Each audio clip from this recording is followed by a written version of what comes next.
Hey everybody, welcome to tutorial number 13. This will be the third and final installment on OSC. In this video I'll be showing how to use the Xbox Kinect sensor to manipulate sound in real time. There's a variety of software out there designed to translate motion data from the Kinect into OSC messages. You can check out the video description below for a few links and resources. For this tutorial I'm going to be using a program called Synapse, developed by Ryan Challenor. I'm not claiming Synapse is objectively the best option, but it's the one that I understand most clearly. It's simple, it's free, and it works right out of the box. In this video I'm on Mac 10.8.5, but keep in mind that what you see in this tutorial might not work for your setup at home, and if that's the case, the reality is that you just might have to do some research on your own. It's unfortunately impractical for me to cover all the different options in these videos, but my hope is that what you do see in these tutorials will at least give you a push in the right direction. So the first thing you want to do is make sure your Kinect Sensor Bar is powered and also plugged into your computer via USB. Then download and install Synapse, which at the time of making this video is available at synapsekinect.tumblr.com.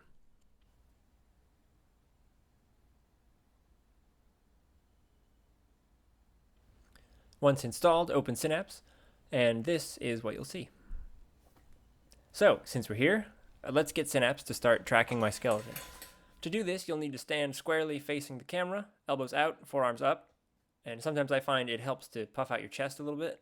Might take a few seconds, but here obviously Synapse has found me. The Kinect conceives of the human form as a skeleton made up of a collection of joints: head, torso, two hands, elbows, shoulders, hips, knees, and feet. That's about all we can do with Synapse for now, so let's open up SuperCollider and start preparing to receive data from the Kinect.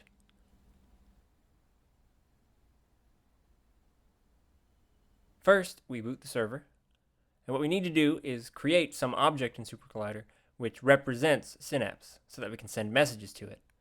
But first, we need to talk about how Synapse works. You can, in fact, find these details on the Tumblr page, on the section labeled maxmsp/jitter. This is how I learned it myself, and I absolutely encourage you to read all about it as well.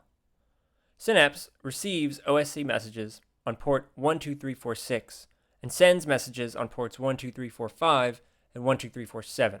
These two send ports are identical, so it doesn't matter which one you use. As for IP address, most likely you'll be using Synapse and SuperCollider on the same computer, in which case you should use the loopback address 127.0.0.1. So now we can take the next step. I'm going to create an instance of a class called netAddress, which represents a destination for OSC messages, represented by an IP address, specified as a string, and a port number, specified as an integer. So now the question is, what kinds of messages can we send to Synapse? On the Tumblr page, Ryan provides a list of valid incoming messages, each accompanied by a description of what that message does. For now, I'm going to focus on perhaps the most useful one, which is how to track the position of a particular joint. And the address of this message is /, the name of a joint, taken from this list here, _ track joint pos. This address is followed by one integer, which determines the system of joint measurement. If we specify 1, joint positions are measured in millimeters relative to the torso. If 2, the Kinect sees itself as the origin of 3 space, and joints are measured in millimeters relative to the Kinect. And 3 is pixels as they appear on the Synapse window, which I believe is always 640 by 480 pixels. So an example message might look like this. Here, we're requesting the XYZ coordinates of the right hand in world space. But this is only half of the picture. Not only do we want to send information to Synapse, but we want to receive information as well. So now the question is, what does Synapse do in response to one of these requests? Well, here's what happens. When Synapse receives a message to track a joint, it outputs a continuous stream of XYZ position values for only about 3 or 4 seconds, and then stops. Sending the same message to Synapse again a few seconds later will keep the stream alive for a few more seconds. It's done this way, I think, mostly in the name of efficiency. One of the main alternatives to this design choice would be to have Synapse spew out data for every joint all the time, and this would just be a torrential flood of data, and there'd be a much higher risk of OSC messages getting dropped somewhere along the way. So here's an OSC def which will receive position data from my right hand. For now, we'll just print the raw OSC message being sent from Synapse. The third argument is the OSC address of the incoming messages. And here let's briefly jump back to the Tumblr page where we can see the list of messages which Synapse sends. Now, since I'm choosing option 2 in the outgoing message, This means I'm requesting the position of the right hand in world space. And so I should expect to receive messages with the address /righthand_pause_world. Fourth in the OSC def is source ID, which I'm going to ignore. And the fifth argument is the port number, which, as I mentioned earlier, can be either 12345 or 12347. So evaluate this OSC def. And now, if we were to send this message to Synapse, we should see, in return, a stream of XYZ position data dumped into the post window for about 3 seconds or so. But first, I just want to make sure Synapse is still tracking me, and it is. So evaluate this line, and we see a stream of XYZ coordinates for the position of my right hand. And, as expected, the stream stops after a few seconds. So the next step is to construct something in SuperCollider which sends this OSC message to Synapse at regular intervals. And something like this is probably best handled by one of two classes, task and routine. And in most cases, especially for something as simple as this, you can use either one. Both of these objects take a function and turn it into a process that can be started and stopped, and the user can specify wait times at points throughout the function. So I'm going to use task. And first, we send the OSC message to Synapse. And then we wait for 2 seconds. But of course, we want to repeat these two actions indefinitely in order to receive from Synapse an ongoing, continuous stream of data. So we enclose these two steps in curly braces and append .loop. And without further ado, let's play this task. Data flows into SuperCollider with reckless abandon. Right. Okay, so it's difficult to tell what the hell is actually going on here. So let me just resize the post window. Okay, and let's confirm that things are going as expected. You can see that my right hand is near the center of the screen, and X and Y position values are close to 0. And this means my hand is very close to the Z axis, which is the depth axis. And my hand is about a meter from the Kinect. So take a look at this first value, which is the distance along the horizontal X axis, the second value for the vertical Y axis, and the third value, which is depth along the Z axis. So we're in good shape.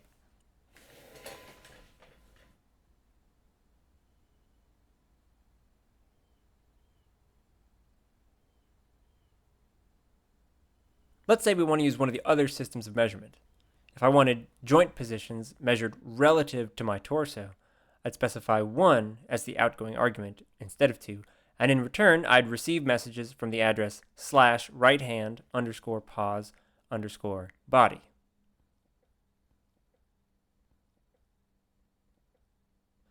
And for pixels on screen, which is option 3, I would receive on /righthand_pause_screen.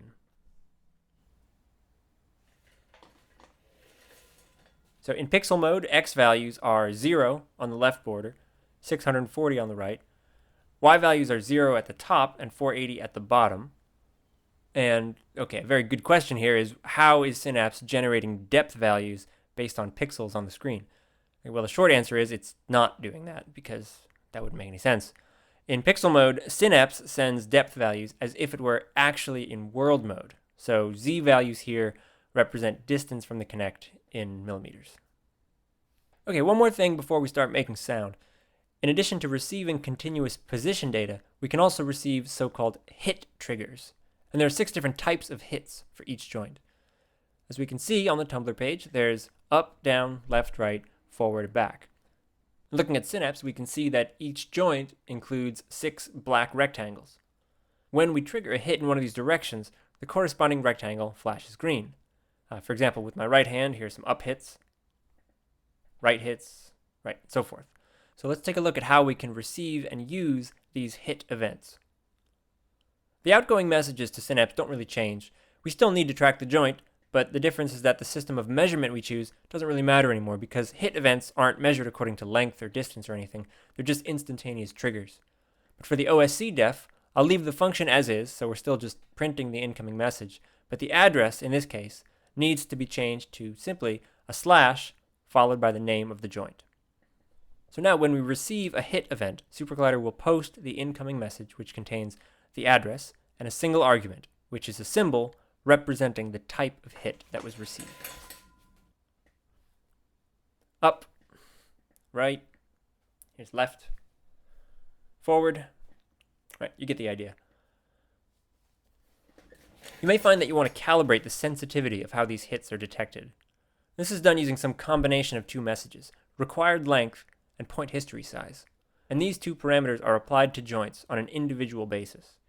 Required length is the distance in millimeters the joint must move in order to trigger a hit, and point history size is the number of data points, which I think equates to the number of video frames that are used to analyze whether a joint has covered enough distance to trigger a hit. So for example, if I set required length to 20 and point history size to 60, this means I only have to move my right hand 20 millimeters within 60 video frames in order to trigger a hit. So in effect, this greatly increases the system's sensitivity to hit events. And you can see in the post window that all I have to do is flick my wrist around to generate a whole bunch of hits. Now the opposite. If required length gets larger and point history size gets smaller, the sensitivity of the system is greatly reduced. So with settings like this, for example, required length is a quarter of a meter and point history size is 4 frames, I can flail around like crazy. But as you can see from the inactivity in the post window, Synapse is just not interested in anything I'm doing. So, okay, a quick word of warning here. Synapse insists that required length must be a floating point number, and point history size must be an integer. And unlike SuperCollider, Synapse is very unforgiving of mistakes like this. Like, for example, if I were to just casually set the required length to the integer 250 without the 0.0 at the end, well, actually, at least on my computer, this crashes Synapse immediately. So consider yourself advised. Okay, so I'm going to return these calibration values to their defaults, free the OSC def, and stop the task. And now we're going to make some sound. We'll start with something simple. I want to send some pink noise through a bandpass filter and control the center frequency of the filter according to the horizontal position of my right hand.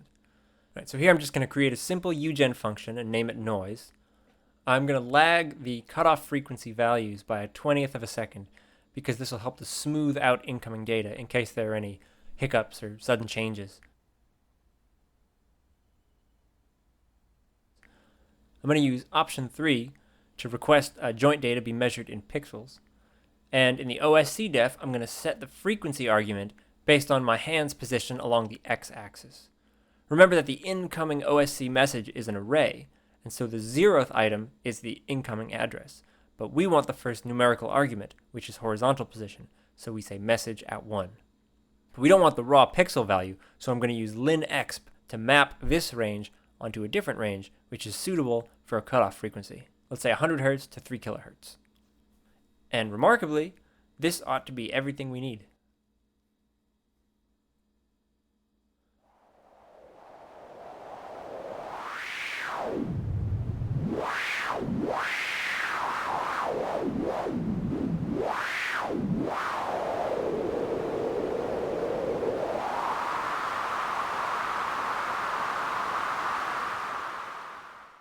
Let's make some modifications. For example, let's use the vertical position of my hand to control amplitude. So first, a new argument for the source sound. Then we make sure the OSC def controls the amplitude argument in addition to the frequency argument. And I'm going to map the raw y-axis pixel data to decibels so that 0 decibels is at the top of the screen and let's say minus 40 decibels at the bottom, making sure, of course, to convert from decibels to amplitude, because that's what the noise synth is expecting.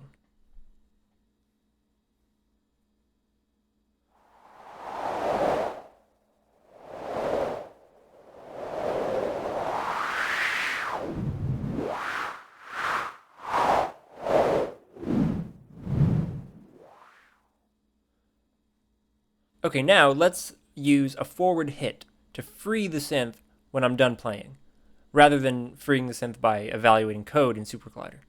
For this, we're going to need a second OSC def with a unique name, and the address should be just /right hand. And what we want here is a conditional statement, which asks, is the incoming message a forward hit? If so, set the gate to 0. And for good measure, let's also print the incoming message to the post window.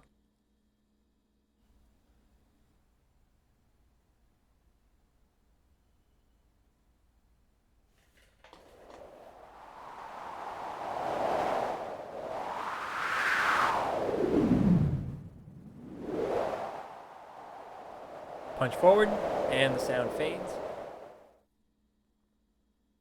Okay, so SuperCollider's complaining about something. All right, specifically what's going on here is the OSC defs are still active, and they're trying, and failing, to use position data to set arguments to a synth that no longer exists. We probably don't really want these ugly failure messages pouring into the post window. So the first solution that comes to my mind is to make a group and put the synth inside the group, and instead of having the OSC def talk directly to a synth, which may or may not exist, they'll communicate with the enclosing group, which is going to stay put right where it is.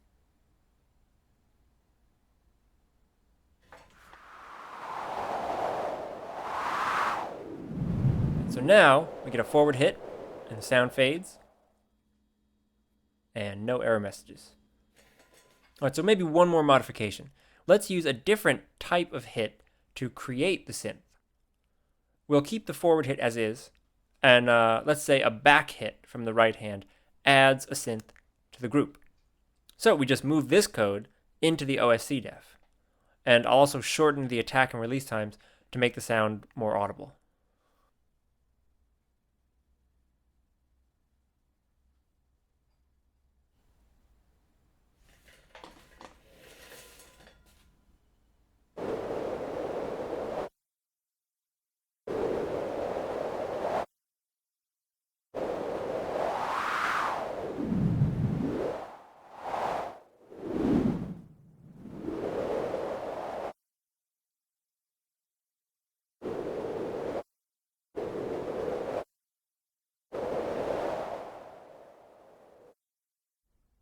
Right, so hopefully this gives you a basic understanding.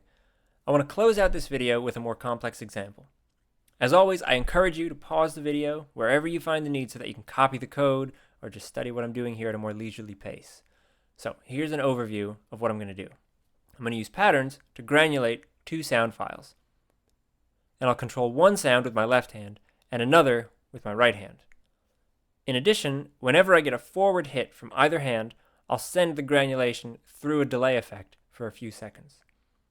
So first I'm going to need two sound files loaded into buffers. I have prepared for this tutorial with the sound of a motorcycle trying to start and rubbing the rim of a wine glass with a lot of extra pressure.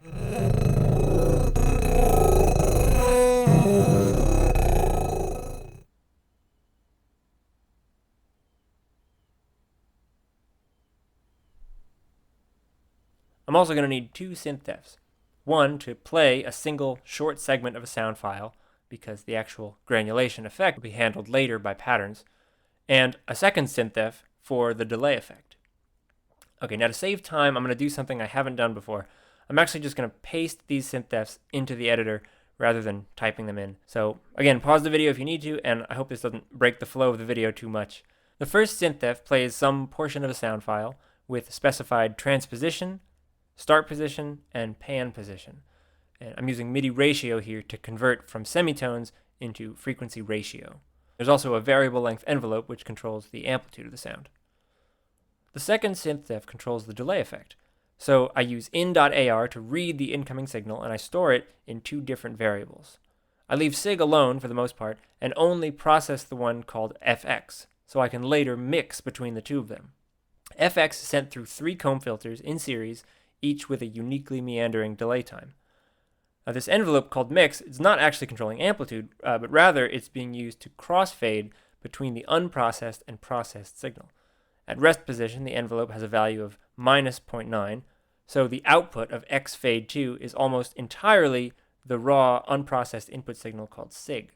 But when the envelope is triggered by t_fx trig, the envelope quickly jumps to 0.75, so we immediately hear lots of the comb filter effect, and we crossfade back to the unprocessed signal over 5 seconds. Notice there's no done action 2 on this envelope because I want to be able to trigger it multiple times. Okay, so those are the synth defs. Since I'm passing a stereo signal between these synths, I'll need a 2-channel audio bus. And to keep things organized, I'm also going to make 2 groups, one for the generated grains and another group immediately after for the delay effect synth. Okay, now I'm going to move on and deal with patterns. Again, just going to paste these in, pause the video at your discretion. Now, currently, these patterns are pretty simple. The parameters are either fixed, like the sound file, group, and output bus, and the rest of them are just controlled randomly with either p_white or p_exbrand. So in their current state, these patterns are basically autonomous, right? And we don't yet have the option to change value streams in real time. I'm doing it this way so you get a sense of what these patterns sound like before we start incorporating the Kinect. The synths created by these two p-binds are sending their output signal to the bus called FX bus, as you can see. So we need to make sure we've also instantiated our delay effect synth, reading from the appropriate bus, and that this effect synth is placed in the appropriate group.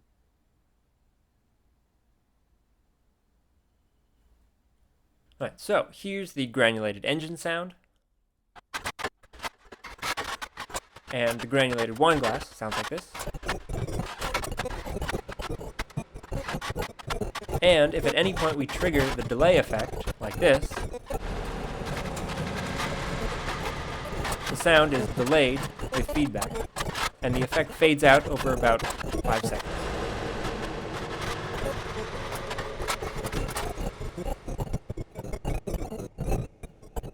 Okay, so now we need to modify these patterns in such a way that we'll be able to change value streams without having to stop and restart the event stream players. For this, we use a pattern called pdefn. So I'd like to use the XYZ values of my hands to control several parameters. The time between grains, that would be the door pattern, transposition, grain start position,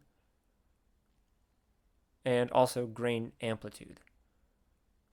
Since these are all different parameters, I need to make sure that the pdefn symbols are all unique. And these initial pdefn values I'm specifying are really they're just dummy values, because as soon as I start moving my hands around, these values are going to start changing all over the place.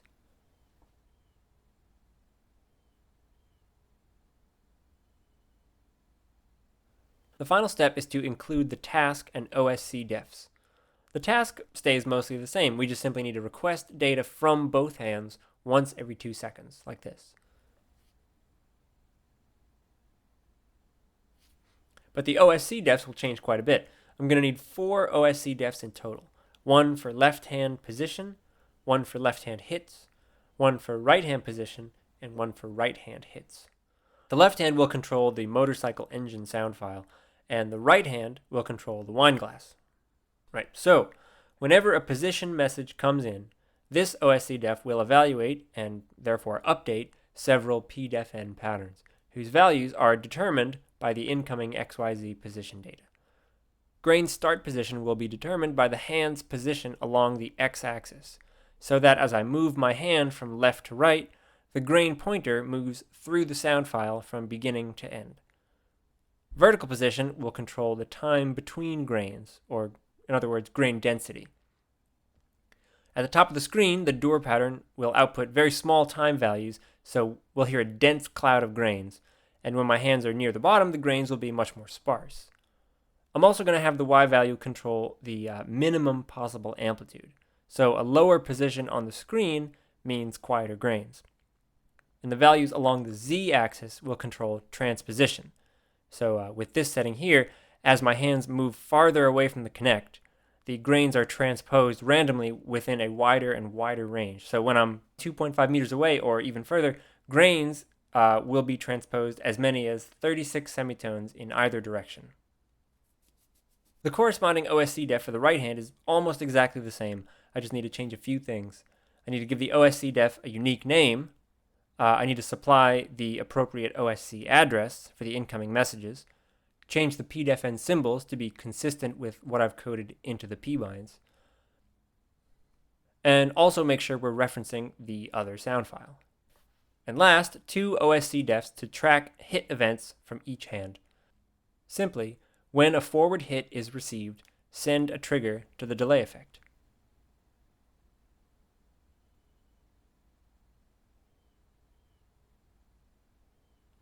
And again, these 2 OSC defs are almost identical. I just need to make sure their names are unique and make sure they're listening to the appropriate OSC addresses. So with these 2 here, it doesn't really matter which hand delivers a forward hit, because either one will trigger the effect. Okay, so we evaluate all this, and finally, the moment of truth. Let's play these 2 p-binds.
that's about it for tutorial number 13. Hope you enjoyed it.